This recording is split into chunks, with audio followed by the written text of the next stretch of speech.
About a year ago, I had an idea to make a Mac app to make the editing process easier. And about a year later, I've made 2 apps, was featured in an article, I'm making some side income, and have a community of users. Here's what I learned. Part 1, the journey to the idea. So a few years ago, I was pretty deep into one of my favorite things in the world, music production. And for me, a big part of that process involved browsing the internet to find cool sounds to include in my songs. So while I'd look for sounds, one thing I found strange was how long it would take to grab what I heard in my computer and then use in my music production program. I didn't want to use one of those sketchy audio rippers on the internet. Like, I couldn't understand why I couldn't easily record what I heard in my computer. It seemed like such a simple and obvious ask. For one, setting up my Mac to record system audio was, for some reason, a very long process.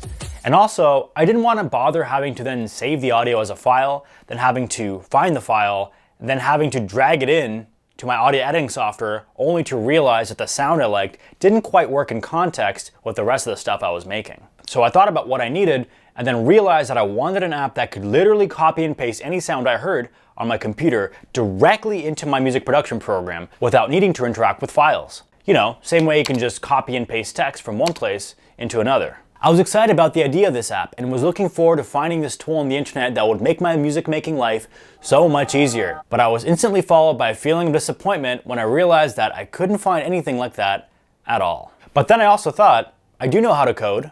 Maybe I can try my hand at whipping something up. It was time to make the app I would soon call SoundPaste a reality. So I tied my shoes, cracked my knuckles, made a sandwich,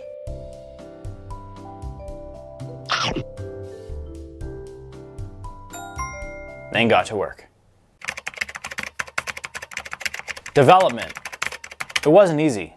Since I was making this app for Mac, I knew I needed to code it in an Apple native language, like Swift.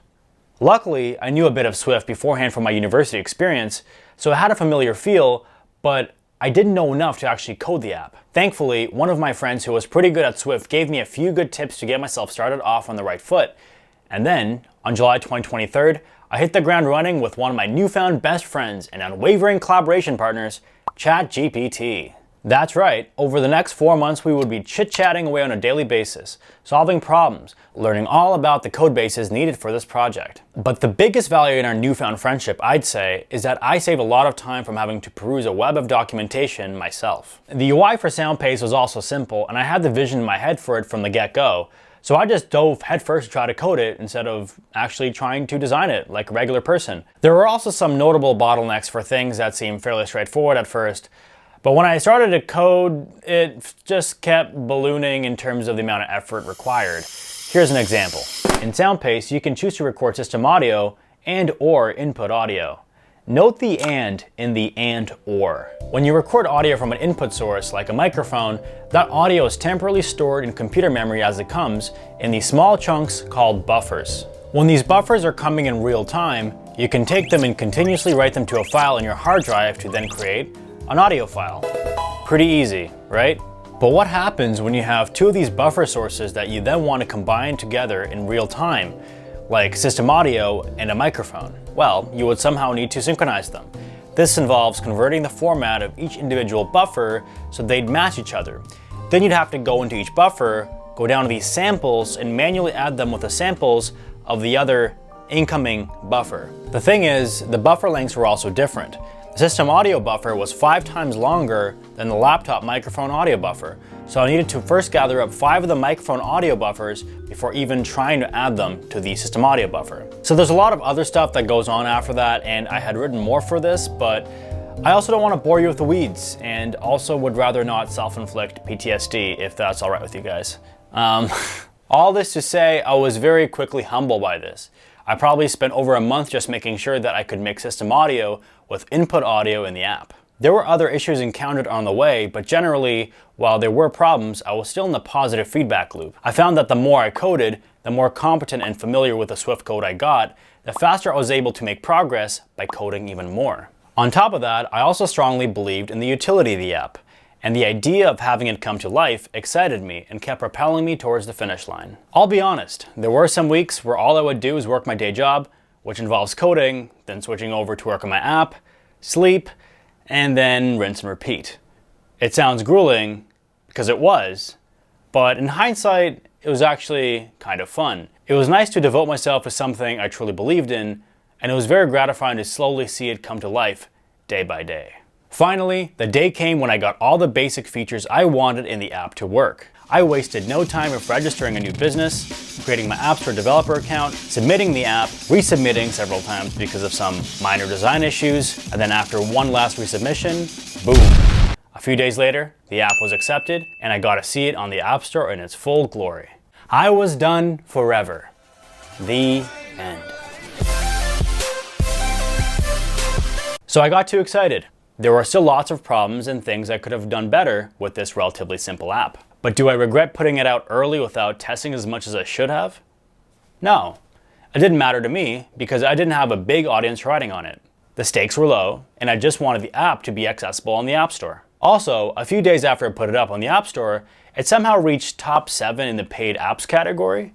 At that point, I think I only got a few paid downloads, so that didn't make much sense. So maybe Tim Cook was just trying to hook me up.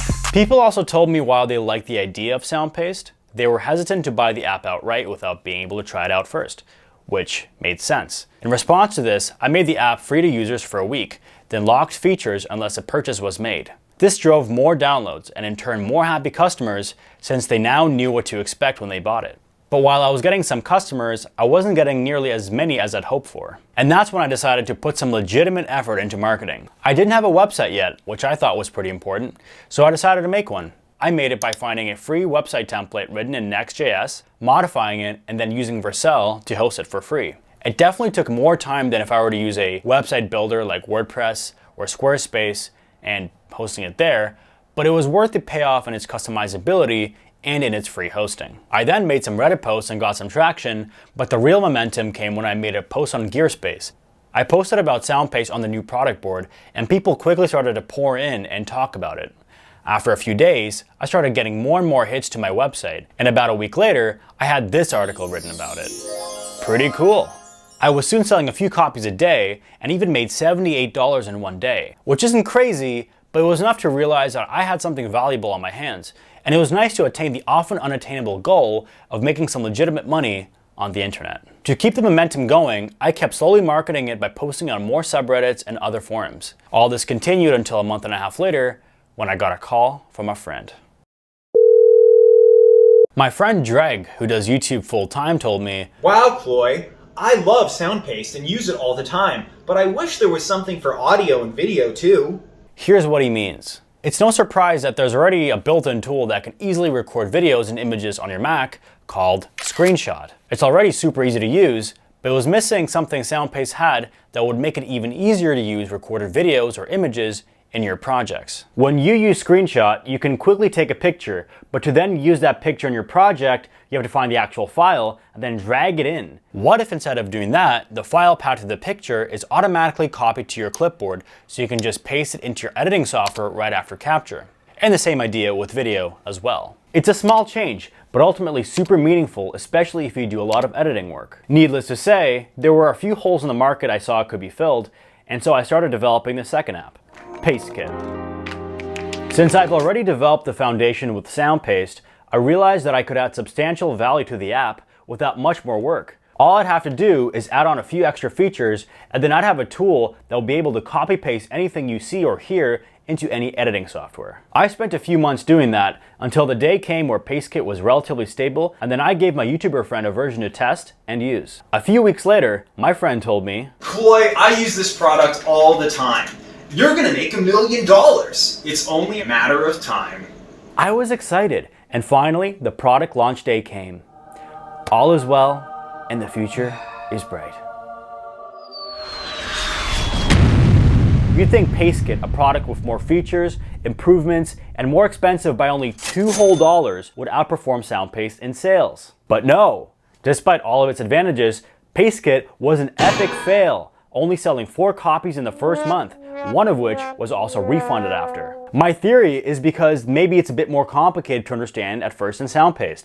It's not as intuitive for as many people to understand its usefulness as quickly. It made me realize that you could have a genuinely useful product, but if you can't properly communicate the value of the product to the users, then no one will use it. It was a bit upsetting, but I was still determined. So I decided to try my hand out with new marketing strategies. I tried running Google and Meta ads, and while I was getting decent conversion rates for the industry, it just wasn't worth spending the amount of money that I had to spend to make a single sale that would net me 13 to 15 Canadian dollars. Another strategy involved giving referral links to those who would advertise my app, and then pay them based on the number of clicks I'd received to my website. I reached out to a bunch of content creators hoping they'd take me up on this offer, but I didn't hear back from most of them, although a few small deals are in the pipelines, but it will take a while. I was also invited to a YouTuber meetup in LA where a big goal of mine was to market my app.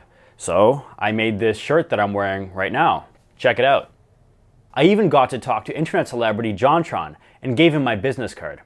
But unfortunately for me, he's a Windows guy. So, if you're a content creator and think you can get people to buy my app, feel free to reach out. Let's collaborate. Otherwise, as of now, I'm still having issues marketing PasteKit, and its sales are still being crushed by SoundPaste. I'm definitely trudging through this whole marketing thing slowly, but I'm sure it'll all be figured out one day. Takeaways. After a year of building and selling App Store apps, if there's one thing I learned, it's that starting a business is most of the time going to be way harder than you think. You have to legitimately believe in what you're doing to power yourself through. You have to be a bit of a dumb and irrational optimist, or you won't get far. NVIDIA CEO Jensen Huang said that he wouldn't start the company again if he had to go back, saying that it was 1,000,000 times harder than expected. And that's true. If I had to go back and knew exactly what I had to do to get to this point where I'm now, knowing how much work it all was, I probably wouldn't do it either. But I think what's appealing about starting your own business are the unknowns, the twists and the turns, and how much you're going to learn and grow along the way. It is, by definition, an adventure. I do want to say that I did have the advantage of working a stable job and the ability to devote most of my outside time working on the apps. I didn't have to worry about the unpredictability of my finances as much as the average small business owner does. It also helped to be relatively young and not have as much responsibility as someone older. It was, overall, a really spiritually gratifying experience. An interesting job can be cool, but having a project that you build from scratch that provides value to others to the extent that others would pay for it feels amazing. It provided me with a new sense of independence and freedom that only proving to yourself that you can build something can provide. If you have an idea for an app, or a business, or any other venture but feel yourself hesitating because you're not sure if you can do it, just try it out anyways. You'll surprise yourself like I did.